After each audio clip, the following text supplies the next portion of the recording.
Okay, besties, part 2. So I'm getting that when you are looking for your divine counterpart, the thing that you are looking for is truly someone who leads with this King of Cups energy, okay? Cheetahs could be significant here. You are looking for someone who knows their own emotional self so well that they are able to move forward quickly because they're able to trust what their heart is telling you.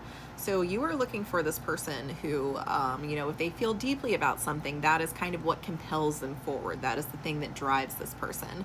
And I think that might be something that maybe confused you about this King of Wands figure that is showing up here, because very often we can mistake or confuse passion for emotional intensity, okay?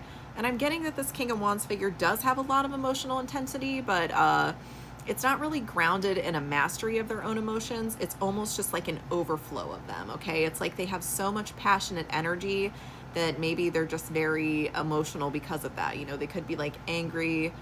Again, if this person has a lot of anxiety, they could just be very scared and almost excitable. I'm seeing like a very, like a small dog. You know how small dogs are always like nervous? That's kind of this person's energy. I'm getting like Chihuahua energy from this. Like, this person is very much excitable, and that could be something that's really fun about them. That could be something that you really enjoy. But again, I think because this never really progressed to a deeper stage, you were never actually able to see that this person does not possess this King of Cups energy, okay? They are King of Wands all day long. Spirit, what else? I am getting that you're having some kind of realization about this. Whoever this is, I really love your energy. You are very cutthroat. You could have some Aries placements or something like that. Like when somebody breaks your heart, you are just like, you know what? I'm going to chop them up and I'm going to put them in the soup. Like, you're really not too pressed about it. You're upset about it. Make no mistake, you are extremely upset, okay? But you are able to see the bigger picture is the message that I'm getting from this card, okay? It's almost like what you're grieving now a little bit. If this were able to progress, if you continued in this connection, it would have been so much worse later on down the road. So you're like, you know what? I'm like upset that this upset me and disappointed me and let me down in the ways that it did, but it's better this happens now than later down the road when I've invested way more. So what are you doing? You're getting out your little cleaving tools and you're putting this little piggy in the soup, okay? You're like, well, this little piggy went to market, and I guess they were all sold out of bacon, so you decided to put them in the soup and make your own. 9 of Cups. You are very committed to your own happiness and your own healing, okay? There is some part of you that has realized that the thing that will ultimately make you happiest in life is being at peace, okay? It doesn't matter how much you love another person if their presence in your life is causing tumult inside of you.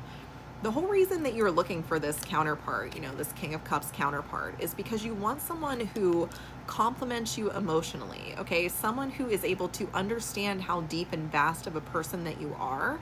Someone who's also able to understand your need for freedom, okay? Again, that's why this person probably confused you in the beginning, because King of Wands on its face could look like someone who understands these things, but again, they're leading with 2 different emotional centers, okay? One is the heart, and one of them is the sacral.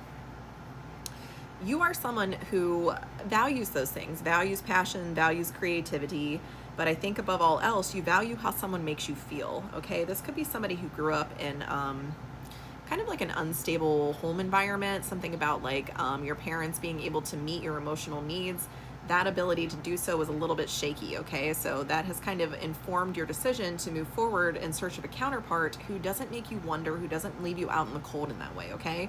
And this person I'm getting, I don't know so much that they left you out in the cold, but it's almost like they started a fire and then walked away and just let you put it out on your own. And you're like, that feels like crap. I don't want to feel this way anymore. And you just moved on at 100 miles per hour in another direction.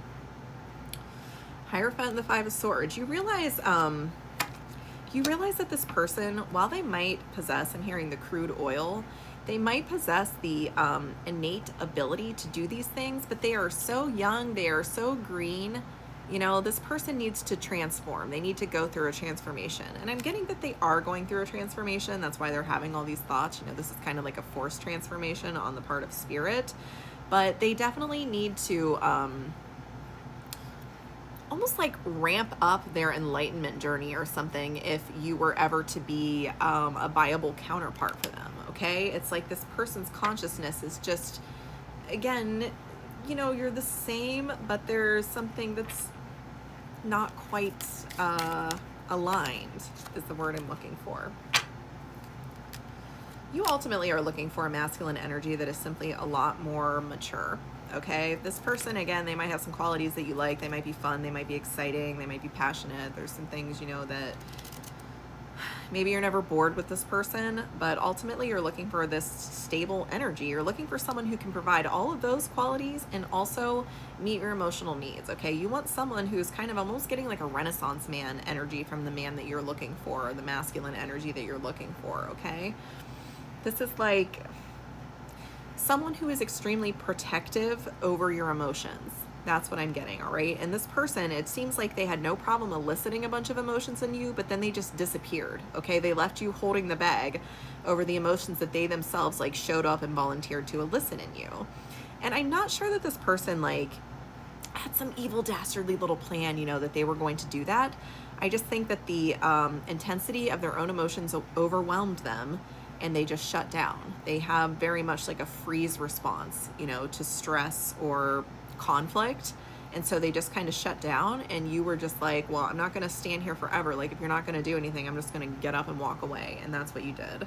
So this is where you find yourselves. Okay, where is this going, Spirit? What's going to happen next with these two counterparts?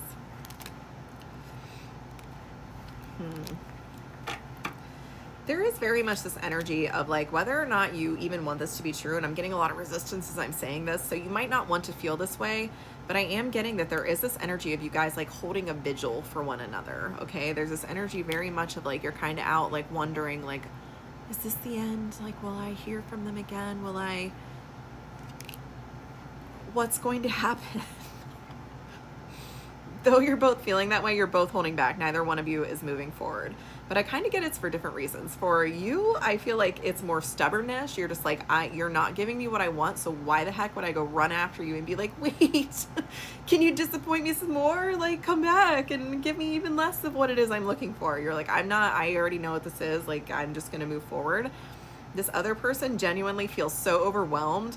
They do not know how to fix this. They don't know what to say. They don't know how to approach you.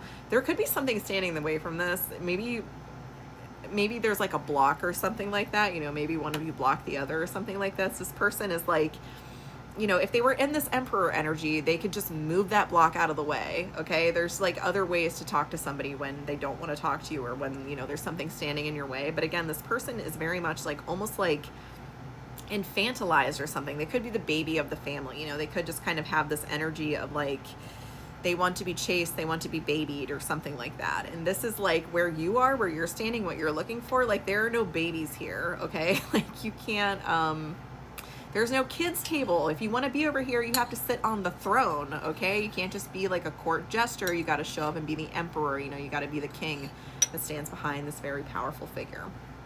So you're not very sympathetic to this person's plight, to say the least. Yeah. And I see that you are perfectly content to dead this, okay? Like, if this person does come back, and once again, if they're not offering what you want, I see you having no hesitation to just stick those 10 swords in their back and be done with it and walk away, okay? And I'm seeing that kind of what helps you to be able to do this, or to have this very, like, no-nonsense stance on things, is that your number one focus right now is doing the work, whatever that looks like for you. That could be healing. That could be actually a job that you're working on. That could just be something in your personal or spiritual development you're working on. You have a focus, and it is in some way work to you, okay? It is considered the work to you. So you realize that this person, you know, if they're coming in all this weird wayward energy, kind of shaking you up and making you lose your balance, they are directly detracting from your ability to do the work. And so why would you allow that? I'm going to go to part 3.